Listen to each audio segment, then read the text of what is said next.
Hello guys, आज कक्षा 12 के लिए जो डेफिनेट इंटीग्रल होता है ना, निश्चित समाकलन, उसका कुछ महत्वपूर्ण क्वेश्चन देखना चला। क्या है भाई?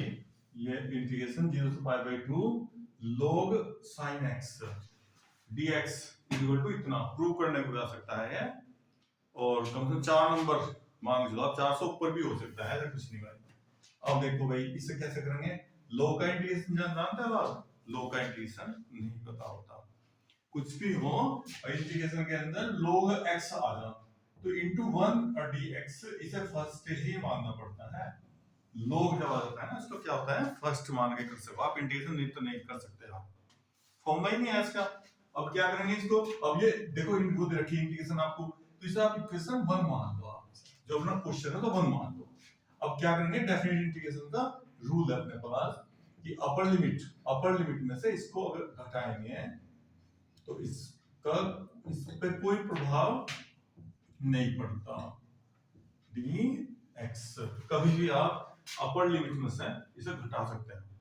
ये जब 0 से पाई बाई 2, 0 से पाई यहाँ 0 है इसलिए, ठीक है। अब क्या करेंगे? पाई बाई 2 से साइन का क्या हो गया? साइन का हो गया cos, log as it is रहेगा cos और x dx, इक्वेशन नंबर 2 होगी। इसके बाद ये इक्वेशन 1 इक्वेशन 2 जोड़ेंगे, इक्वेशन 1 प्लस इक्वेशन 2। अब ये i और ये i कितने i हो गए? 2i बराबर लिमिट 0 से pi by 2 log sin x plus log cos x और dx। अब आप 0 से pi by 2 log m plus log n, क्या फॉर्म होता है?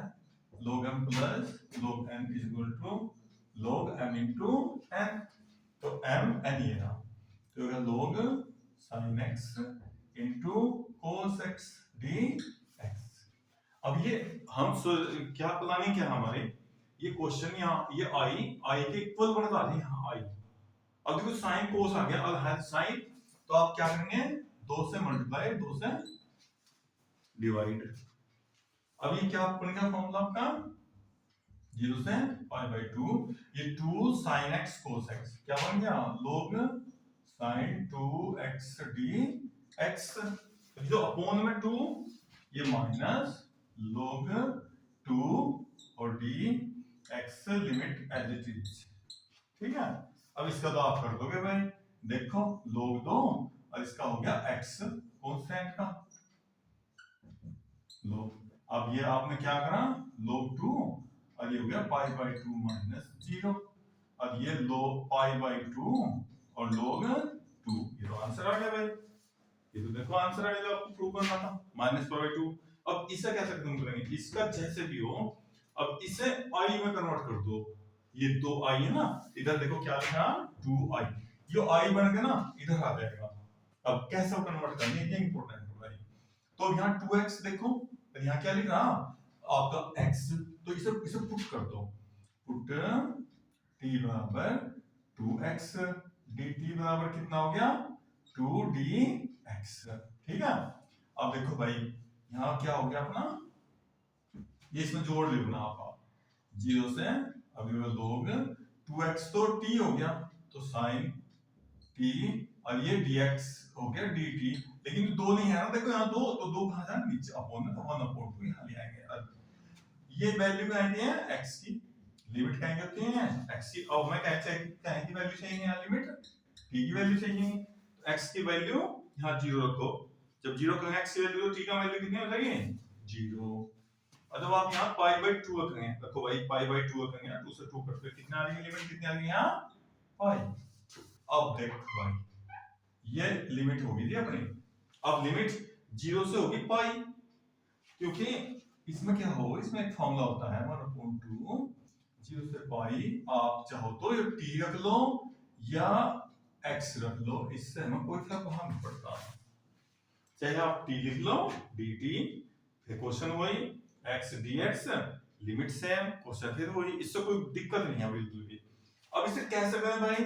अब देखो एक गड़बड़ हो गया ना, देखो यहाँ लिमिट पाई बाई 2 और ये क्या हो गया भाई, ये तो ठीक हो गया, x हो गया, देखो x यहाँ क्या था 2x का x तो हो गया, लेकिन अब इसका क्या करना भाई, अब लिमिट आधी करनी, तो आधी का रूल है आपके पास कि अगर f देखो ऊपर की लिमिट में से x घटाओ, ऊपर की लिमिट में से upper limit sin pi minus x is equal to क्या होता है sin x होता है भाई। देखो अपर लिमिट में से आप घटा के देखो, इस लिमिट में से इस x को घटाओ, उसकी वैल्यू नो चेंज। जब भी ऐसा होगा तो आप क्या करेंगे 2 से मल्टीप्लाई कर देंगे, लिमिट अपर लिमिट आधी हो जाएगी, और ये क्या हो गया log sin x dx, ये आपका ये सेम टू सेम चलता आ रहा है, पाई बाई 2 log 2। अब देखो भाई 2 से 2 गया और ये वैल्यू क्या बन गई, ये तो आई होगी, इधर क्या था आई 2i, अब इसे इधर ले जाओ i को भाई, तो होगा 2i माइनस i बराबर ये क्या बच गया पाई बाई 2 log 2, और ये i बराबर हो गया minus pi by 2 log 2। Very important question है भाई आपके लिए 12th के। लाइक और शेयर अगर अच्छा लगे तो।